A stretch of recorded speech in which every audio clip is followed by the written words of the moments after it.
The dog was limping, but he was not asking to be saved. He was asking the Marine to follow.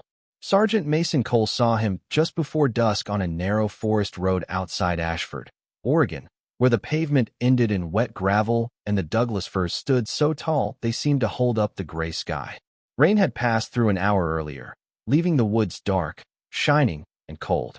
Water dripped from pine needles in slow silver threads. Fog hung low between the trunks. The air smelled of wet bark, moss, and that deep black soil found only in old forests where things fall, disappear, and wait to be found. Mason was driving back from a maintenance check at a remote veteran's cabin, one hand on the wheel, the other resting near a paper cup of gas station coffee gone lukewarm. He was 37, broad-shouldered, white, and quiet in the way former Marines often become when the noise inside them has learned to speak softly. His field jacket was faded olive, his boots muddy, his hair cut short out of habit more than regulation. He had planned to be home before dark. He had planned to eat something simple, lock the door, and let the night pass without asking anything of him. Then the German Shepherd stepped into the road. Mason braked gently, tires crunching over gravel. The dog stood in the headlight beams with his head lowered, rainwater dripping from his sable coat. One back leg barely touched the ground. His ribs did not show badly, but he was leaner than he should have been, the kind of lean that comes from moving too long without rest. A worn collar circled his neck. No bright tag flashed in the light. No owner came running. The shepherd stared through the windshield, not wild, not begging, not lost in the simple way strays are lost. He looked like a working dog with a message no human had yet understood. Mason opened the truck door and stepped into the damp evening. The cold came up through his jeans at once. "Hey boy," he said softly. "You hurt?" The dog did not come closer. He turned his head toward the trees, ears lifting, body tense despite the injured leg. Then he looked back at Mason. It was not fear in those amber eyes. It was insistence. Mason took one slow step forward. The dog limped 2 steps into the ferns, stopped, and looked back again. Mason had served near K-9 teams long enough to recognize the rhythm. Move. Check. Wait. Lead. This was not wandering. This was direction. The woods behind the dog were thick and steep, dropping away from the road into a tangle of sword ferns, blackberry vines, wet roots, and shadow. Dusk was coming fast under the canopy.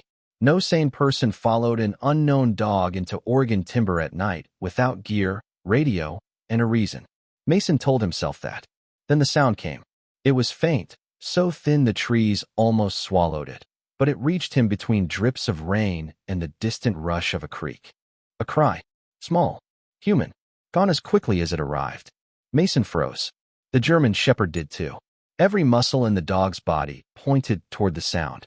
Mason listened harder, holding his breath until his chest hurt. At first there was nothing. Only water ticking from branches. Only wind rubbing the treetops together. Then it came again, weaker this time, from somewhere below the road. Not a bird. Not an animal. A child. Mason felt the old part of him wake before his mind caught up. The part trained to read terrain, count distance, and move toward trouble when everyone else stepped back. He looked down the empty road. No houses nearby. No parked cars except his own truck. No voices calling a name. He pulled a flashlight from the door pocket, checked the beam, then took a coil of rope from the bed. The German Shepherd watched him, breathing hard, water falling from his muzzle. "You know where they are," Mason said. The dog gave one low whine and turned into the trees. Mason followed. The first 20 yards were steep enough to make his boots slide. Wet leaves folded under his weight. Branches brushed his jacket. The dog moved ahead, limping but determined, choosing breaks in the brush Mason might have missed. Every few steps, he stopped and looked back, making sure Mason had not fallen behind. That, more than the cry, tightened something behind Mason's ribs. This dog was hurt, cold, exhausted, and still he was not leading Mason to shelter. He was leading him away from safety. The forest dimmed quickly. The road disappeared behind them, swallowed by fog and fir trunks.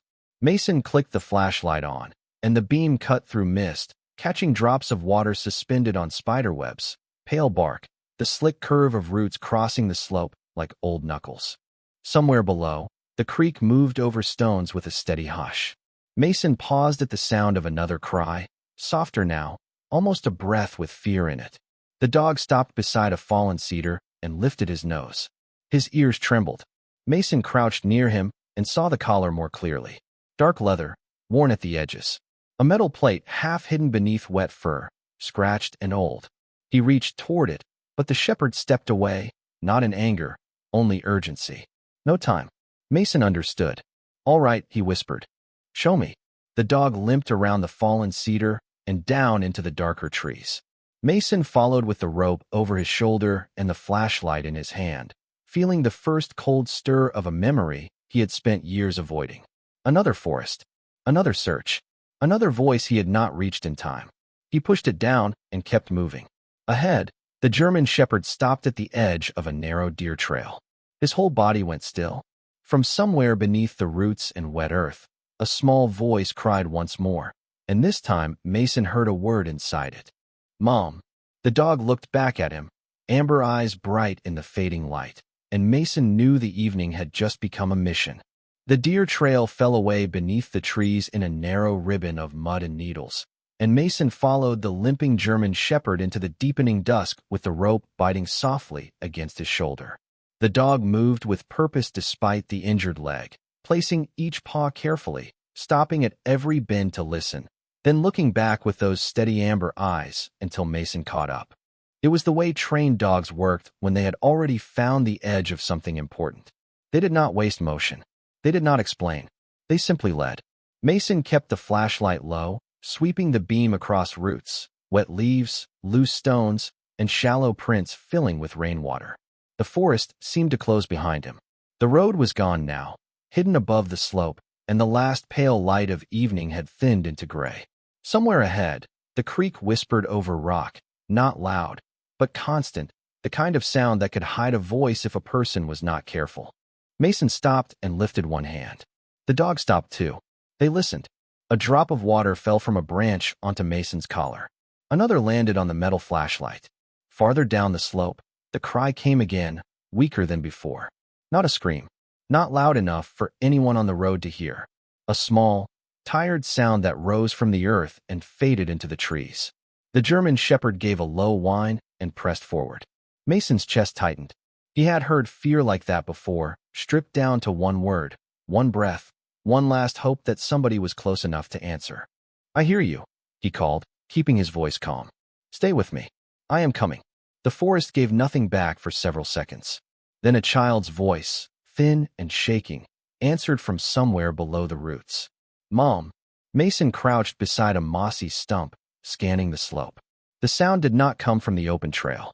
It came from beneath it, or just beyond it, where a cluster of old fir roots gripped a bank of soft earth. The dog knew it before Mason did. He limped toward the root mass, stopped at the edge, and lowered his nose to a dark gap, half hidden by ferns.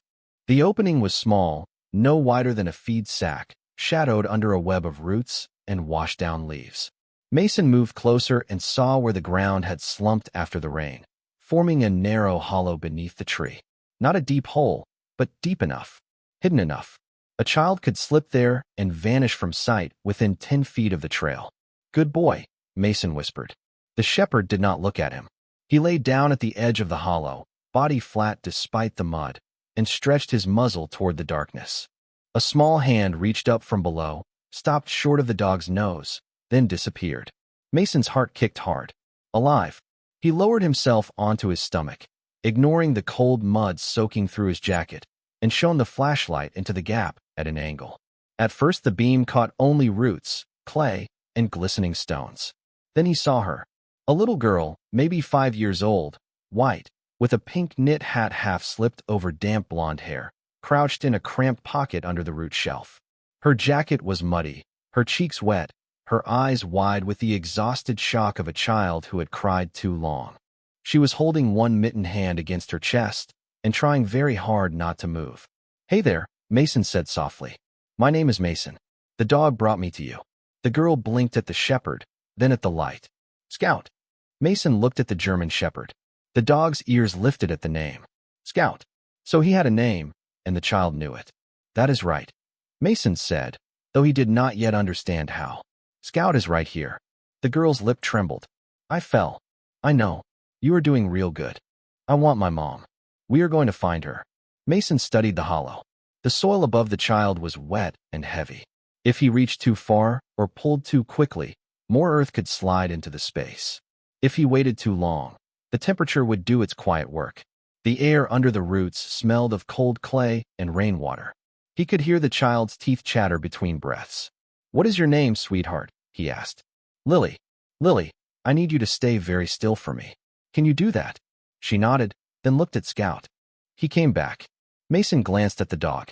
Scout was breathing hard now, his injured legs stretched awkwardly behind him, but his focus never left the girl. "He came back for you?"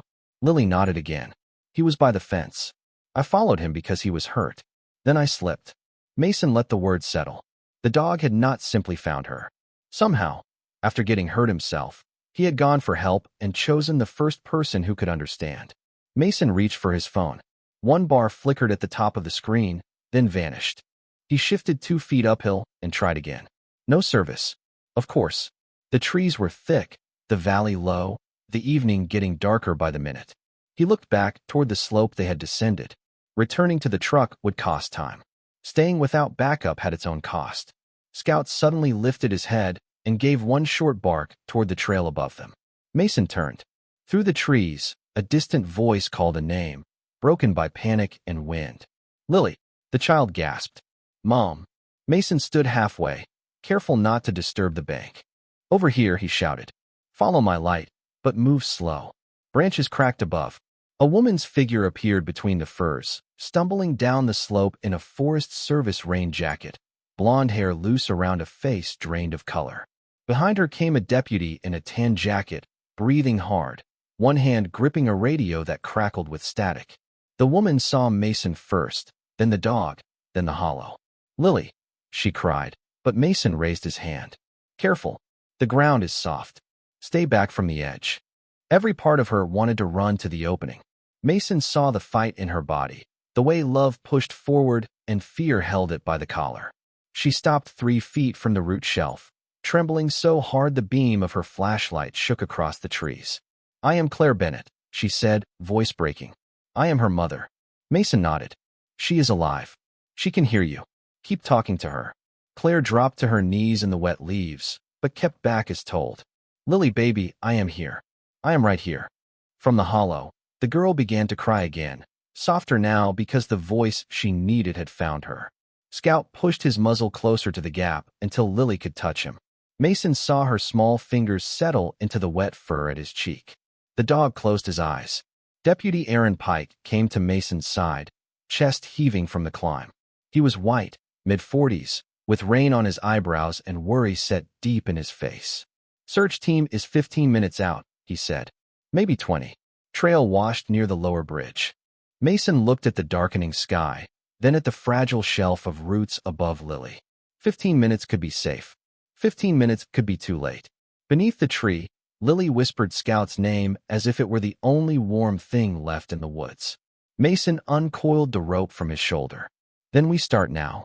Mason tied the first loop around a thick fir trunk 10 feet uphill from the hollow, choosing one with roots that gripped the slope like old hands. He pulled once, then twice, testing the rope until the bark creaked softly but held. Deputy Pike knelt beside him, rain dripping from the edge of his cap, his radio still giving only broken static. Claire stayed where Mason had told her to, close enough for Lily to hear, far enough not to add weight to the soft bank above the root shelf. Every second cost her something. Mason could see it in the way her fingers dug into the wet leaves, in the way she kept swallowing words before they became panic. "Keep her awake," Mason said. "Tell her something she knows." Claire nodded, forcing air into her lungs. "Lily, remember the blueberry pancakes at the diner? The ones shaped like bears?" From beneath the roots came a tiny answer. "They looked like clouds." Claire laughed once, broken but real. "They did. You said bears should not be that fluffy." Scout remained stretched at the edge of the hollow, his muzzle inside the gap, letting Lily hold a patch of fur near his cheek. He seemed to understand that his job had changed. No longer leading. Holding. Mason clipped the rope around his own waist and passed the noose into Pike. "If the bank shifts, pull me back slowly. Do not jerk unless I say so." Pike looked at the root shelf, then at the child hidden beneath it. "You ever done a rescue like this?" Mason paused. The truthful answer was not simple. Close enough. He lowered himself onto his stomach again, sliding carefully toward the opening. Mud soaked through his shirt. Cold crawled under his sleeves. He angled the flashlight and studied the space around Lily more closely. She was wedged beneath a tangle of roots and washed-down soil, but not pinned tightly. That was mercy. The problem was the lip of the hollow. It had collapsed inward after she fell, leaving only a narrow passage out. If Mason widened it from above, the earth could loosen. If Lily tried to climb without guidance, her boots might break more soil-free. He needed to make a path with the least disturbance possible. He reached into the gap, palm up. Lily, can you wiggle your toes? A pause. Yes. Good. Can you move both knees? Another pause. A little. That is enough. Scout gave a quiet huff, as if approving the report. Mason looked at him. You staying with her? The dog's eyes flicked to Mason, then back to Lily. It was answer enough. Mason removed his jacket slowly and folded it into a firm roll. Pike, pass me that fallen branch. The straight one. The deputy handed him a sturdy limb about 4 feet long, stripped smooth by weather. Mason placed it across 2 exposed roots above the opening, then wedged the rolled jacket beneath it, creating a crude brace to keep pressure off the edge while Lily moved. It was not elegant. It did not have to be. It had to by inches. The forest around them darkened another shade. Claire's flashlight beam trembled across the tree trunks. Somewhere beyond the slope, the creek grew louder as runoff gathered from the hills. Mason heard it and felt time tighten. Lily, he said, I am going to guide you out. You do not need to climb fast. Slow is brave. Understand. I am scared. I know. Scout is cold. Mason looked at the dog. Scout's coat was soaked, his injured leg trembling where it rested against the mud. Still, he did not pull away from the child's hand. Scout is a Marine at heart, Mason said. He will not leave his post. Pike looked sharply at the dog's collar as the word landed. With his free hand, the deputy brushed wet fur away from the metal plate near Scout's neck. The beam of his flashlight caught scratched letters. Pike leaned closer. His face changed. Mason. Mason did not look away from the hollow. Not now. You need to see this. Mason glanced once. The collar plate was worn, but the first line was clear enough. Search Unit 9. Below it, the name Scout. Beneath that, nearly swallowed by scratches, another name appeared. Lieutenant Owen Harper. Pike's voice lowered. I know that name. Claire stopped speaking for half a second. Mason's hand remained steady inside the gap, but something in his chest shifted. Names attached to working dogs were never casual. They were bonds hammered into daily trust. Tell me while I work, Mason said. Pike swallowed. 3 years ago, winter storm north of Mount Hood. Marine veteran, volunteered with search and rescue. Lieutenant Owen Harper and his K-9 found a missing boy near a ravine. The boy lived. Harper did not make it back with the team. The forest seemed to quiet around the words. Claire stared at Scout, her mouth slightly open. Beneath the roots, Lily whispered, Scout saved somebody before? Mason looked at the shepherd. Scout's eyes were half closed now as Lily held him, but his ears had moved at the sound of Harper's name. A memory passing through the body. A bell only he could hear. Yes, Mason said softly. I think he did. Lily breathed in, shaky and small. Then he knows how. That nearly undid him. Mason pressed his palm against the mud until the feeling passed. He knows exactly how. He reached farther into the hollow. Now you and I are going to help him finish this one. Claire resumed talking, her voice stronger because Lily had given her something to stand on. She told her daughter about the warm quilt on her bed, about the porch light they left on during storms, about how the maple tree outside their kitchen was turning orange. Mason used the rhythm of her voice to guide each movement. Lily, slide your right hand toward Scout. Good. Now your left elbow toward my glove. Good. Stop there. The child obeyed with heartbreaking concentration. Mud smeared her sleeve. Her breath came in small white puffs in the cold air. Scout nudged her fingers whenever she hesitated. Each time, she moved again. Mason kept one hand under the edge of the soil, feeling for shifts. Twice, tiny clumps fell against his wrist. Twice, he stopped everyone, waited, listened, then continued. Pike held the rope with both hands, jaw clenched, eyes moving between Mason, the tree, and the failing light. Search team just reached the upper road. he said after his radio spat a clearer burst. 10 minutes. Mason looked at Lily's pale face in the flashlight beam. 10 minutes was still a long way away. We keep going. Lily had moved almost a foot now. The opening brushed her shoulders. She whimpered when the roof of roots scraped her hat. Claire leaned forward instinctively, and Pike held up one hand. Stay back. Claire froze, tears shining in the flashlight glow. Baby, listen to Sergeant Cole. Just listen to him. Mason did not correct the title. In that moment, the old rank steadied everyone more than his name could. He shifted the branch brace half an inch and felt the root shelf hold. Lily, turn sideways for me, like you are slipping between the couch and the coffee table. I get stuck there too, she whispered. Mason smiled despite the cold. Then you are already trained. Scout gave a soft breath against her hand, and Lily moved. Her shoulders cleared the narrowest point. Mason slid one arm beneath her jacket, not pulling yet, only ready. The ground above them gave a faint sigh. Everyone stopped. The creek below whispered louder. The forest waited. Mason looked at Scout. The shepherd lifted his head, amber eyes bright and tired, and placed his injured paw carefully against the root, as if helping hold the world in place. Mason leaned close to Lily. When I count to 3, you reach for me and keep your eyes on Scout. Lily nodded. Claire whispered her daughter's name like a prayer. Pike tightened the rope. Mason counted softly. 1, 2, 3. Lily reached on 3, not with strength, but with trust. Her small hand slipped from Scout's wet fur and found Mason's glove in the dark mouth of the hollow. Mason closed his fingers around hers gently, then slid his other arm beneath her jacket, careful not to lift too soon. The root shelf above them gave another soft sigh, and for one breath every living thing in that patch of forest seemed to hold still. Claire froze with both hands pressed against her chest. Deputy Pike leaned back on the rope, not pulling, only ready.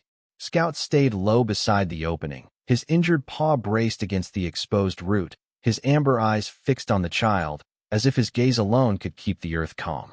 Slow, Mason whispered. Just like we practiced. They had practiced nothing, not really, but fear needed the sound of a plan. Lily moved an inch. Mud tugged at the back of her jacket. Mason freed it with 2 fingers. She moved again. Her boots scraped softly against the clay. Scout nudged her wrist when she stopped, and that was enough. Another inch. Then another. The opening pressed against her shoulder, and she whimpered through clenched teeth. Mason felt her body stiffen. Do not fight the space, he said. Turn with it. Like sliding under a picnic table. I do not like picnic tables, Lily whispered. Then we will blame the table later. It was a foolish thing to say, but Claire made a sound that was almost a laugh and almost a sob, and Lily breathed again. Mason waited for that breath, then guided her sideways. Her shoulder cleared. Her second arm came free.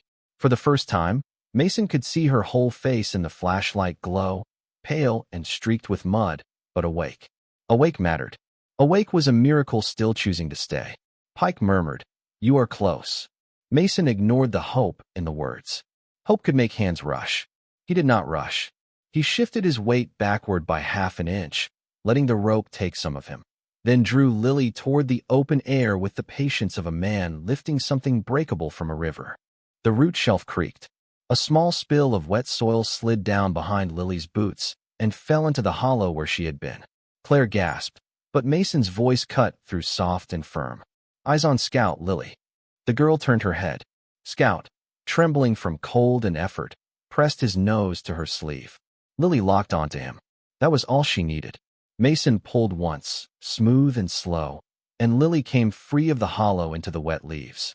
Claire cried her name and started forward, but Pike held her back for one more second while Mason moved Lily away from the edge. Only when they were clear of the root shelf did he nod. Claire crossed the distance on her knees and gathered her daughter into her arms with a care so fierce it looked like prayer. Lily disappeared against her mother's rain jacket, small hands clutching at the fabric, face buried where she had wanted to be since the first cry. I am here, Claire kept saying. I am here, I am here, I am here. Mason rolled onto his back for 1 second, staring up through the dark fir branches. Rainwater clung to the needles above him, each drop catching the last of the gray light. His breath came out rough. For a moment, the forest blurred, and he was not in Oregon anymore.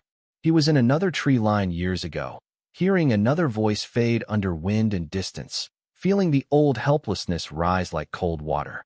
Then Scout made a sound. Mason turned his head. The German shepherd had tried to stand, but his injured leg folded beneath him, and he sank back into the mud with a quiet whine. Not dramatic, not loud, just spent.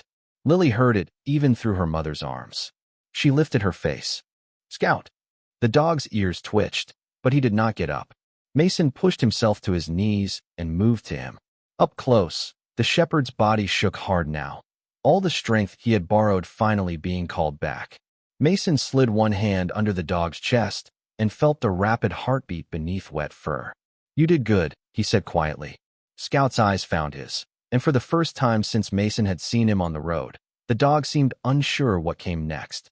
Leading was over. Holding was over. The mission had changed again, and maybe that was the part no one had taught him.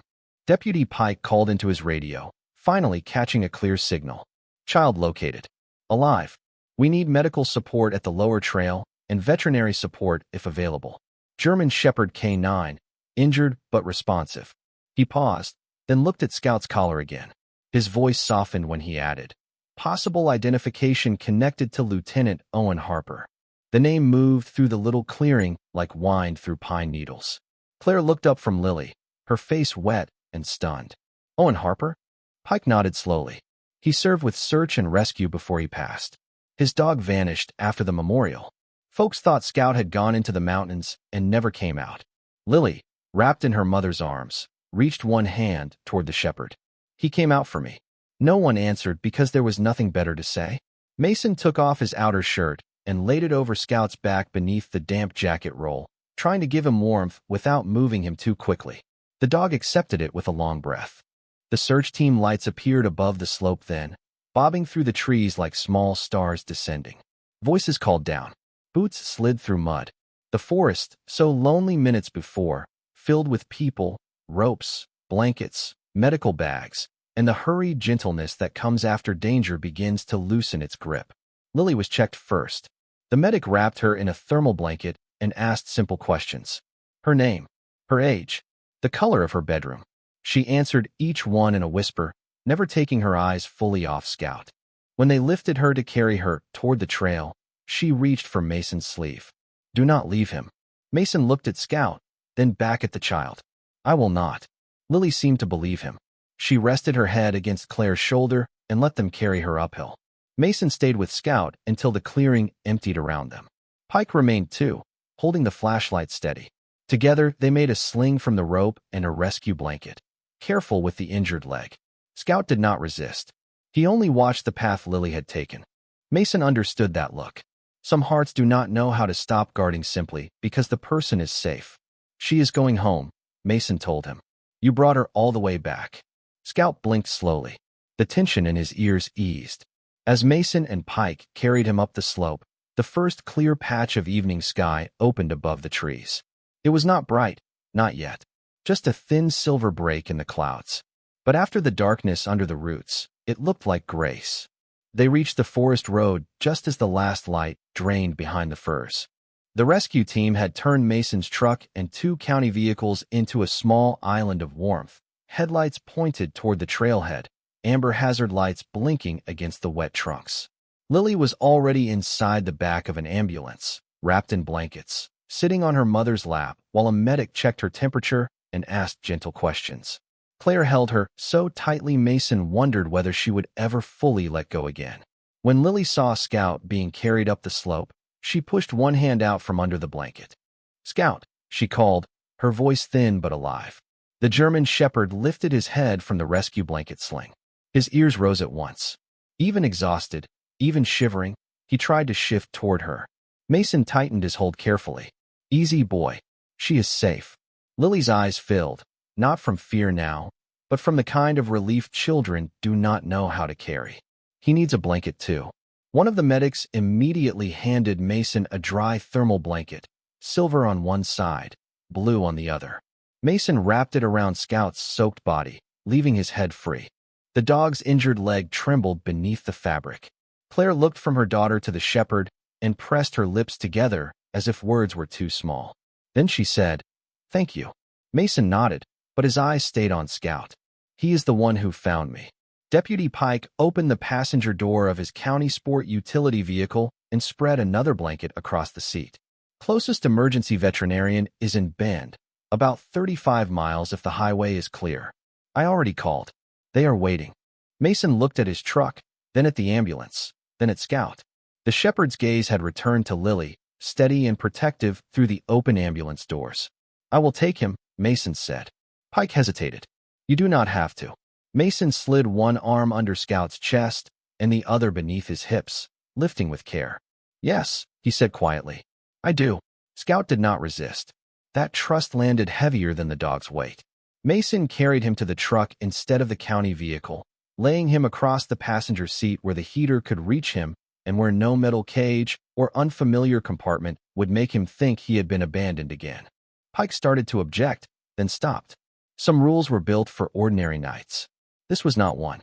Before Mason closed the door, Lily called from the ambulance. Sergeant Cole? Mason turned. The old title sounded strange from such a small voice. Yes, ma'am. She held up one mittened hand. Tell Scout I was not scared the whole time. Mason looked at her pale little face, at the mud still caught along the edge of her pink hat, at Claire's hand smoothing her hair again and again. I will tell him you were brave, he said. Lily seemed to think about that, then nodded with solemn approval. He was brave too. Mason glanced down at Scout, who had lowered his head onto the seat but kept one eye open. He knows. The ambulance doors closed. Its lights painted the wet road red, then white, then red again as it pulled away carefully toward town. Scout watched until the glow disappeared around the bend. Only then did he let his eyes close. Mason climbed behind the wheel and started the engine. Warm air blew weakly at first, then steadier. The cab filled with the smell of wet fur, mud, pine sap, and old coffee. Outside, Deputy Pike leaned into the open driver's window. I will follow you to the clinic. Mason nodded. Pike looked toward Scout's collar. I am going to contact Owen Harper's sister in the morning. She deserves to know he is alive. Mason looked at the German shepherd, wrapped in the blanket, breathing shallow but steady. He has been alive, he said. I am not sure anyone noticed. Pike's face tightened with sorrow. Maybe tonight changes that.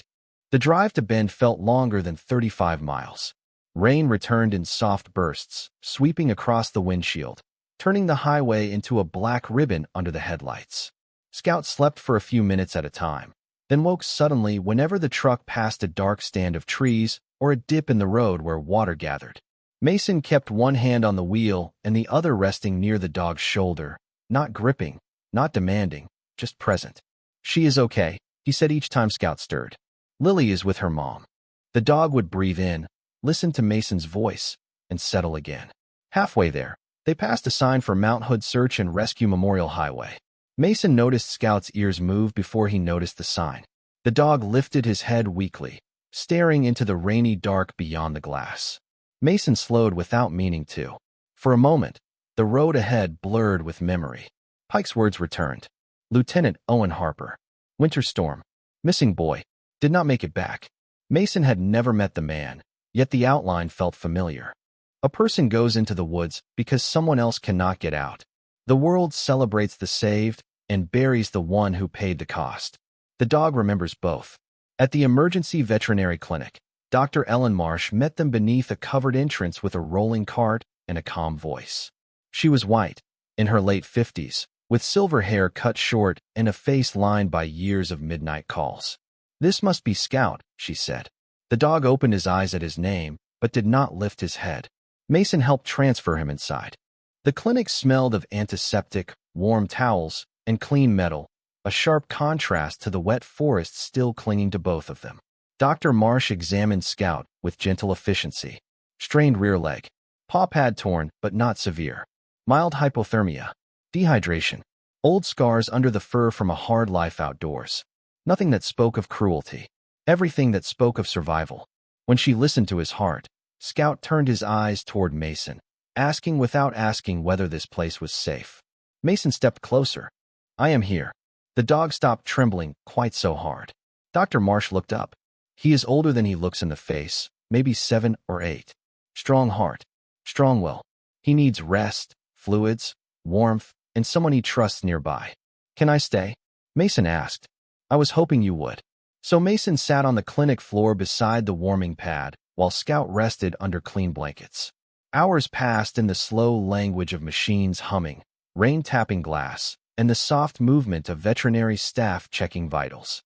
At one point, long after midnight, Scout opened his eyes and reached one paw out from under the blanket. Mason placed his hand beside it. The dog rested his paw over Mason's fingers. No command, no training, just contact. Mason looked at the old collar still around Scout's neck. Search Unit 9. Lieutenant Owen Harper. He thought about Lily safe in her hospital bed. He thought about Claire singing through tears in the ambulance. He thought about a dog limping onto a road at dusk, still carrying a mission from a man who never got to come home. Mason bowed his head slightly, not because anyone told him to pray, but because some moments asked the body to become quiet. You found her, he whispered. Scout's eyes closed. Mason stayed there until morning light touched the clinic windows, pale and gold, and for the first time in years, the silence beside him did not feel empty. Morning came softly to the emergency veterinary clinic, not with birdsong or open sky, but with pale gold light sliding across the tile floor and touching the edge of Scout's blanket. Mason woke in the chair beside him with a stiff neck, one hand still resting near the dog's paw. For a moment, he did not remember where he was. Then Scout shifted, the old collar plate gave a faint metallic tap against the table, and everything returned. The wet forest, the root hollow, Lily's small voice, Claire's hands shaking as she held her daughter. Mason sat forward. Scout opened one eye, studied him, then closed it again with the exhausted trust of a soldier who had finally been told the perimeter was safe. Dr. Marsh came in carrying a chart and a paper cup of coffee she handed to Mason without ceremony. He is stable, she said. Warm again. Fluids helped. He will limp for a while, but nothing appears broken. That old boy has more grit than half the county. Mason looked at Scout's gray-flecked muzzle. He has had practice. Dr. Marsh smiled faintly. Then her gaze dropped to the collar. Deputy Pike called. He reached Rebecca Harper this morning. Mason's hand stilled around the coffee cup. Owen Harper's sister. Yes. She is driving in from Salem. She asked if the dog still answers to Scout. Mason looked down. Scout's ears had lifted at the name, though his eyes remained closed. He does. Dr. Marsh nodded. Then she will want to see him. Mason should have felt relieved. He told himself he did. Scout had people, a history, a name that belonged to someone before Mason ever found him on the road. But somewhere beneath that relief, a small selfish ache opened. He had known the dog less than a day, yet the thought of Scout being taken away left the room colder. Mason hated that about himself. A good man should be grateful when a lost creature was found by family. But grief and hope do not always ask permission before they sit down together. By late morning, Claire arrived with Lily. Dr. Marsh allowed only a short visit, but Lily insisted on walking in herself, wearing hospital socks inside pink sneakers and a yellow sweater too bright for the gray day outside. Claire stayed close, one hand hovering behind her daughter's shoulder without quite touching. Lily carried a folded drawing against her chest. When Scout saw her, his tail moved under the blanket. Once, then again. Lily's face lit in a way that made every tired adult in the room go still. Hi, Scout, she whispered. Mason helped her climb onto a low stool beside the table. She reached out carefully and touched the fur between Scout's ears. The shepherd sighed, not the guarded breath he had used all night, but something deeper, older, almost peaceful. Lily placed the drawing near his paw. It showed a forest made of tall green lines, a little girl under a tree, a man with a flashlight, and a large brown dog with a red cape. Above them, in crooked letters, she had written, "Thank you for finding me." Claire wiped her eyes and looked at Mason. She made it before breakfast. Lily frowned gently. The cape is because he is a hero. Mason crouched beside her. He will like that. Dogs can like pictures? The right ones. Lily considered this seriously, then looked at Scout. You came back even though your leg hurt. Scout's eyes softened, or maybe the light changed. Mason could not tell. Claire stepped closer. She was white, in her early 30s, still wearing the Forest Service jacket from the night before, now dry but creased, as if she had slept in it beside Lily's hospital bed. Deputy Pike told me about Lieutenant Harper, she said quietly. Mason nodded. Lily looked up. Was that Scout's first person? The room became still. Mason chose the words with care. I think he was Scout's partner. Lily looked back at the dog. Did he miss him? No one answered quickly. Dr. Marsh busied herself with the chart, though she was no longer writing. Claire pressed her fingers to her lips. Mason rested his hand on the table, close to Scout's paw. Yes, he said at last. I think he missed him for a long time. Lily leaned closer to Scout, her voice dropping to a whisper meant only for him and somehow heard by everyone. You can miss someone and still help somebody else. Mason looked away toward the window. Outside, rainwater still clung to the glass, but the sky had begun to clear over Bend. Children sometimes walked straight through doors adults spent years pretending were walls. Scout's paw moved, settling lightly against Lily's sleeve. Claire bowed her head.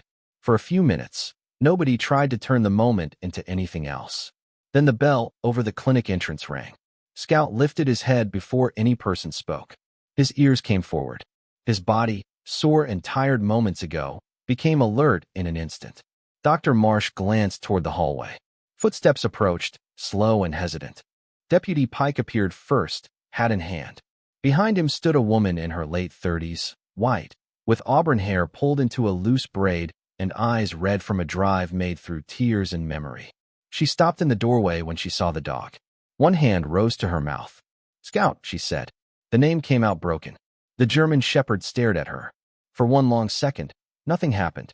Then his tail moved once beneath the blanket. Rebecca Harper took 2 steps forward and knelt beside the table, careful, almost afraid to believe. It is me, she whispered. It is Rebecca. Owen's sister. Scout lowered his head toward her hand and breathed in. Scent did what photographs could not. His body changed. The tension left his shoulders. A small sound rose from his throat. Not quite a whine, not quite a greeting, something in between, shaped by 3 years of roads and woods and waiting. Rebecca covered her face and cried silently against his fur.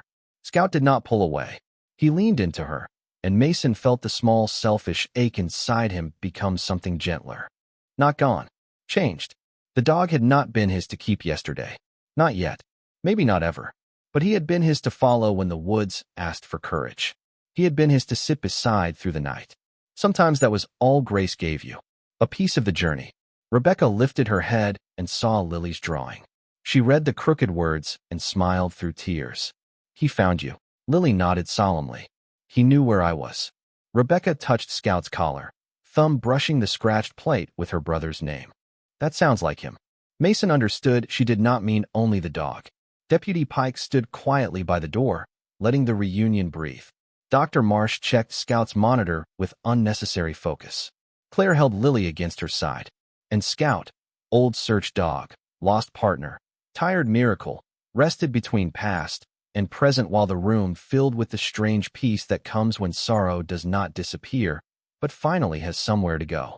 Rebecca Harper stayed beside Scout for a long time, her hand resting on the old shepherd's neck as if she were afraid he might vanish the moment she looked away. The clinic room had grown quiet around them. Lily sat on the low stool with her drawing in her lap, watching the reunion with the solemn attention of a child who understood more than anyone expected. Claire stood behind her, one hand on her daughter's shoulder. Deputy Pike leaned near the doorway, hat folded against his chest. Mason remained by the window, close enough for Scout to see him, far enough to give Rebecca the space grief had earned. At last, Rebecca wiped her cheeks and gave a small, trembling laugh. Owen used to say Scout could hear a lost child before the rest of us knew we were looking. She touched the scratch collar plate. He said the dog did not search with his nose first. He searched with his heart. Mason looked at Scout. The shepherd's eyes were half closed beneath Rebecca's hand, but one ear stayed angled toward Lily, as though even in rest he kept track of the child he had brought home. He still does, Mason said. Rebecca nodded. After Owen's service, Scout would not eat, would not sleep inside. He kept going to the tree line behind the house and sitting there until dawn. Her voice softened. The day he disappeared, I thought I had failed my brother twice. Once by losing him, once by losing the dog he loved. Lily frowned. You did not lose him. He was doing work. Rebecca looked at the little girl, and the room seemed to lean toward that simple mercy. Maybe he was. Dr. Marsh stepped in quietly with Scout's updated chart. He needs several days of rest before he travels anywhere. His leg is strained, and he is underweight. But he is strong. With a calm home and careful care, he has a good chance of recovering well. Rebecca looked down at Scout, then across the room at Mason. My apartment in Salem has stairs, she said. I work long school days. I always told myself if we found him, I would bring him home immediately. I said it so many times it became a promise. Her fingers moved slowly over Scout's fur. But looking at him now, I wonder if home is not the same place for him anymore. Mason did not answer. He wanted to, and that was why he stayed silent. Some answers mean more when they are not pulled from longing. Rebecca watched Scout watching Mason. She saw the way the dog's breathing eased when Mason shifted closer. She saw the way his paw stretched toward Lily's drawing, toward the child, toward the new circle he had made without asking permission from the past. Sergeant Cole, she said, do you have room for an old search dog? Mason felt every eye in the room turn toward him. He looked at Scout first. Not Rebecca, not Pike. The dog lifted his head slightly, tired but alert, and held his gaze with that same insistence from the forest road. Move. Check. Wait. Lead. Only now the message felt different. Stay? Mason cleared his throat. I have a small place outside Ashford. Quiet. No stairs. Woods behind it. Lily spoke before anyone else could. And I can visit? Claire gave her daughter a gentle look, but Rebecca smiled. Mason let the answer settle before he said it. Yes, you can visit. Scout's tail moved once beneath the blanket. The decision did not arrive like thunder. It arrived like a door opening softly in a house everyone thought was empty. Rebecca bent and pressed her forehead briefly to Scout's. Owen would want you to keep saving people, she whispered. But maybe you can rest between miracles now. That afternoon, when Scout was strong enough to sit up, Pike drove them to the small memorial site north of Bend, where local search and rescue volunteers had placed a stone for Lieutenant Owen Harper. The rain had stopped. Clouds drifted apart over the Cascades, revealing a thin blue light that made the wet pines shine. Mason carried Scout the last few yards because Dr. Marsh had ordered limited walking, and for once the German shepherd allowed himself to be carried without protest. Rebecca walked beside them with Owen's old folded field cap in her hands. Claire and Lily came too, moving slowly along the gravel path, the child wrapped in a warm coat and holding Captain Brave, the little toy soldier she had brought from home because heroes, she said, should meet other heroes. The memorial was simple. A flat stone beneath a cedar, engraved with Owen's name, his Marine service, and the words search until found. Moss had gathered along the edges. Someone had left a small American flag there, its cloth damp but bright. Mason set Scout down carefully in front of the stone. For a moment the dog simply stood there, staring. No one spoke. Wind moved through the cedar branches with a sound like distant water. Scout stepped forward, lowered his nose to the carved name, and breathed in though there was no scent left that time had not changed. Then he sat. Rebecca knelt and placed the folded cap beside the stone. Her hand trembled, but her voice did not. He found another child, Owen. Lily stepped forward and set Captain Brave beside the cap for one quiet second, then looked up at Claire for permission to take it back. Claire nodded, tears in her eyes. Mason reached for Scout's collar. The old plate still bore Owen's name, scratched but readable. He did not remove it. Not yet. It was not a thing to erase. It was a bridge. Instead, Rebecca took a new tag from her pocket, one Dr. Marsh had arranged at the clinic. It read Scout on one side. On the other, Mason Cole, Ashford, Oregon, with a phone number beneath it. Rebecca clipped it beside the old plate. The two tags touched with a soft chime. Past and present. Loss and shelter. Duty and rest. Scout turned his head at the sound, then looked at Mason.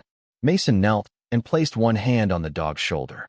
You are not replacing anybody, he said quietly. You are just coming home. Scout leaned into him then.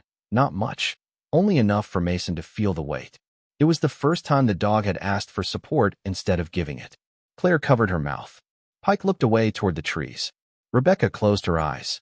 Lily smiled like she had witnessed the most sensible thing in the world.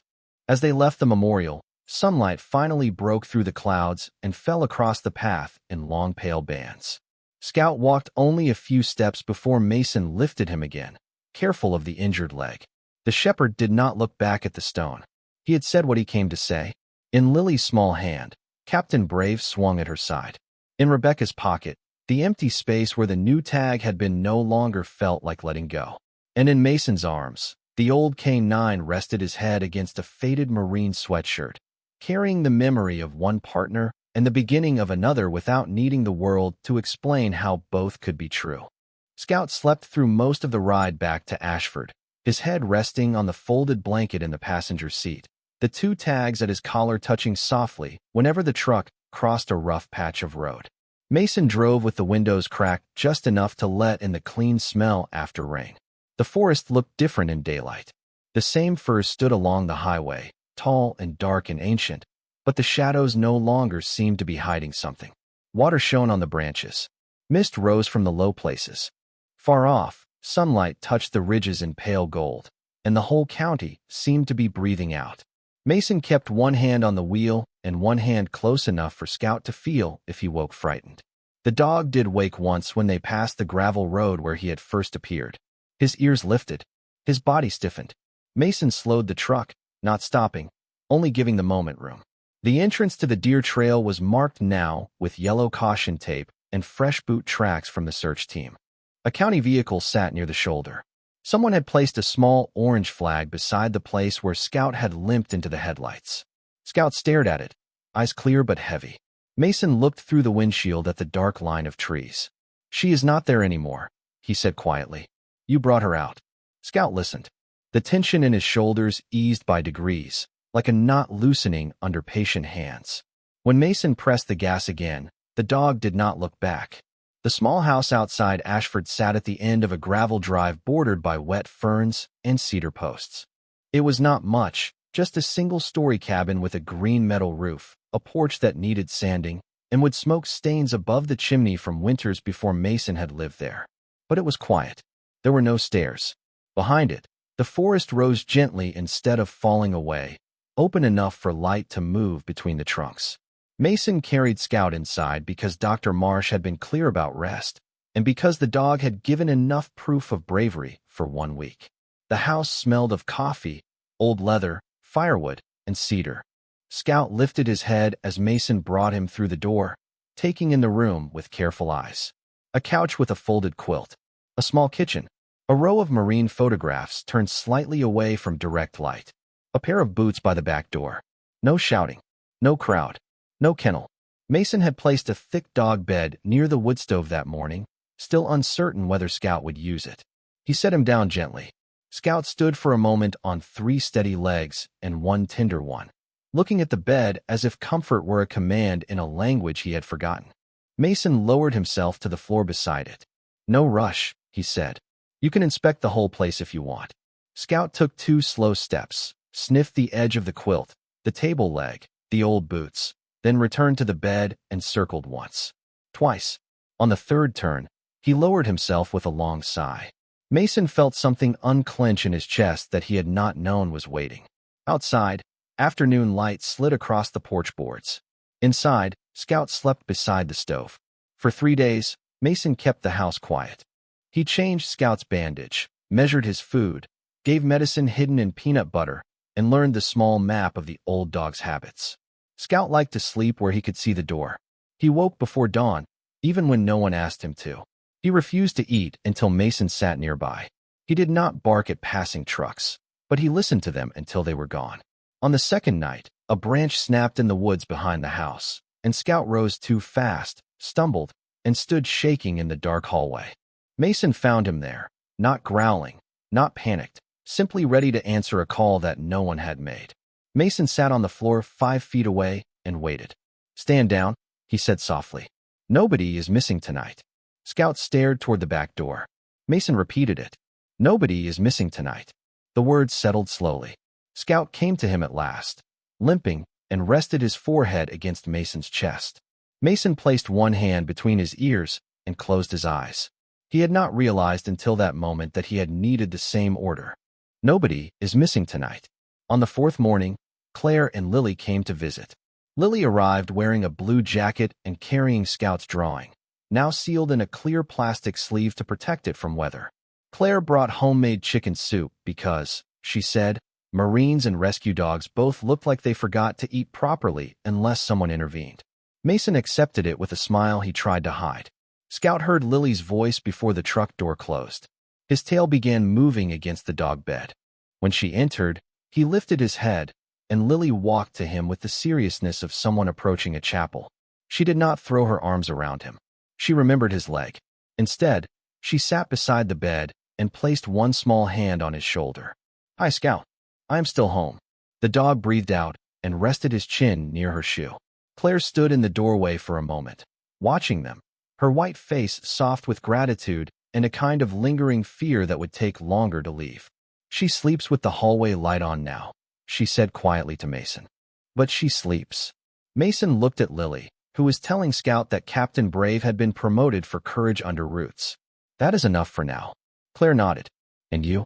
Mason almost gave the easy answer. "Fine. Good. Managing." Instead, he looked at Scout, at the old dog listening to Lily as if every word mattered. "I sleep better when he does." Claire understood. Some people did not need the whole story to recognize its shape. They stayed for an hour. Lily read Scout a picture book about a lost bear who found his way home. Scout fell asleep halfway through, but Lily whispered the ending anyway, because she said heroes deserve to know how stories turned out. When Claire and Lily left, the house did not feel empty the way it had before. It felt quiet in a new way, like a church after the last hymn, when the air still remembers music. That evening, Mason took Scout onto the porch. The dog was not ready for walks, so they sat together while the sun dropped behind the firs and turned the wet ferns copper. The two tags at Scout's collar glinted in the fading light. Owen Harper's old plate. Mason's new one. Scout rested his head on Mason's boot. Somewhere beyond the trees, an owl called once. Mason looked into the woods and felt the old memory rise again, the one he had carried from a mission where he had not arrived in time. But this time, it did not rise alone. It came with Lily's voice, Scout's paw, Claire's thank you, Rebecca's trembling smile at the memorial. It came with proof that not every cry in the dark became an ending. Some became a road back. Mason reached down and touched the dog's collar gently. "We are both off duty tonight," he said. Scout closed his eyes. The forest grew dark, but it no longer felt like something waiting to take. It felt like something watching over them, solemn and deep, holding its breath while an old K9 and a tired Marine learned the first quiet shape of home. 2 weeks later, the woods behind Mason's house had changed from a place of warning into a place of slow return. Morning came through the firs in pale columns, touching the fern beds, the cedar fence, and the narrow path Mason had cleared so Scout could walk without straining his leg. The German shepherd moved carefully now, still limping, but no longer driven by urgency. His coat had begun to shine again under daily brushing. His ribs no longer pressed so sharply beneath the fur. The two tags at his collar chimed softly when he walked, one old and scratched with Lieutenant Owen Harper's name, one new and clean with Mason's. At first, Scout had stopped at every sound from the trees, ears high, body ready. But each day the pauses became shorter. Each day Mason would say the same quiet words. "Nobody is missing today." And each day Scout seemed to believe it a little more.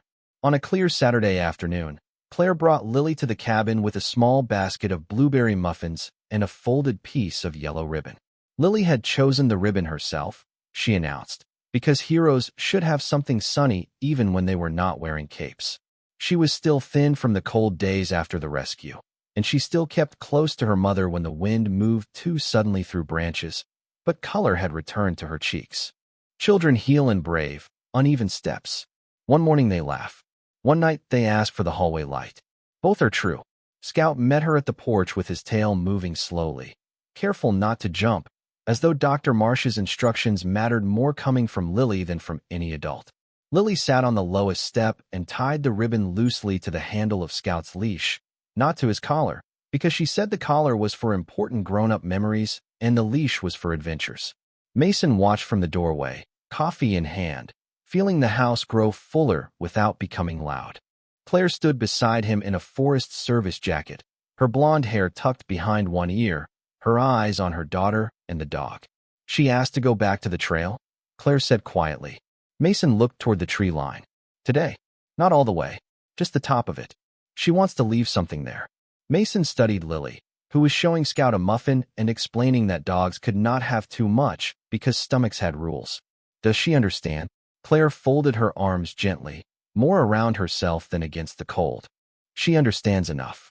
She said the woods should know she is not afraid of them forever. Mason nodded. That sounded like Lily. Small voice. Large truth. They drove together in Mason's truck, Claire and Lily in the back seat, Scout in front beside Mason with the yellow ribbon bright against the leash. The road looked ordinary in the afternoon sun. Gravel. Ferns. Water still gathered in the ditches from old rain, but the sky above Ashford was wide and blue. When they reached the place where Scout had first stepped into Mason's headlights, Mason parked without speaking. For a moment, no one moved. Scout looked out the window at the deer trail. His ears lifted, then settled. Lily's hand appeared between the seats and rested lightly on his shoulder. "Nobody is missing today," she whispered. Mason closed his eyes for half a breath. Then they got out. The trailhead had been repaired by volunteers. New markers stood near the safe path. A small wooden sign warned hikers about unstable ground after storms. Mason carried a short walking stick for Scout's pace, not his own. Claire held Lily's hand. They did not descend far, just 20 yards into the trees, far enough for the road to soften behind them and the forest smell to rise around them again. Wet pine, fern, clean earth. Lily stopped near the fallen cedar where Scout had first looked back to make sure Mason was following. She took a small painted stone from her coat pocket. On it she had drawn a brown dog, a flashlight, and one word in careful white letters. Found. She placed it beside the trail, tucked against a root where rain would not easily carry it away. "For other people," she said, "so they know someone can find them." Claire bent and kissed the top of her daughter's head. Scout lowered his nose to the stone, breathed once, then sat beside it, as if accepting the duty of memory. Mason looked down the slope toward the place where the root hollow lay hidden beyond brush and caution tape. The old weight in his chest stirred, not as sharply now, more like a scar noticing weather. He thought of the person he had not reached years ago, the voice that had followed him through sleep and silence. For a long time, he had believed failure was a locked room, and he was the only one inside it. But Scout had limped out of the dusk carrying a different lesson. Some doors open years later, not to erase what happened, to let mercy enter. Rebecca Harper came to the cabin that evening. She brought Owen's old search and rescue patch in a small wooden frame, along with a photograph of her brother and Scout from years before. In the picture, Owen knelt in a bright green forest, one hand on Scout's chest, both of them looking slightly past the camera as if they had already heard the next call. Mason placed the frame on the mantel, not in the center, not hidden, but beside a photograph of his own Marine unit. The room changed when he did it. It became less like a place where memories were stored and more like a place where they were allowed to breathe. Rebecca watched Scout sleeping near the stove, yellow ribbon still tied to the leash beside him. "He looks peaceful," she said. Mason looked at the old K9, the rise and fall of his body steady in the firelight. "He is learning." Rebecca smiled softly. "So are you." Mason did not deny it. Outside, the sky darkened over the trees. Claire and Lily stayed for supper. They ate soup and muffins at the small kitchen table while Scout rested close enough to hear every voice. Lily told Rebecca how Scout had saved her under the roots, and Rebecca told Lily how Owen used to say Scout could find hope even when it had stopped making noise. Nobody hurried the stories. Nobody tried to make them neat. The best ones rarely are. Later, when everyone had gone and the cabin settled into quiet, Mason stepped onto the porch with Scout beside him. The dog's limp was better, but Mason still kept the walk short. Stars showed between the fir tops. The air smelled of wood smoke and cold needles. Somewhere far off, a creek moved through the dark without sounding lonely. Scout stood at Mason's side, no longer pulling toward the woods, no longer waiting for a cry beneath the roots. Just standing, present.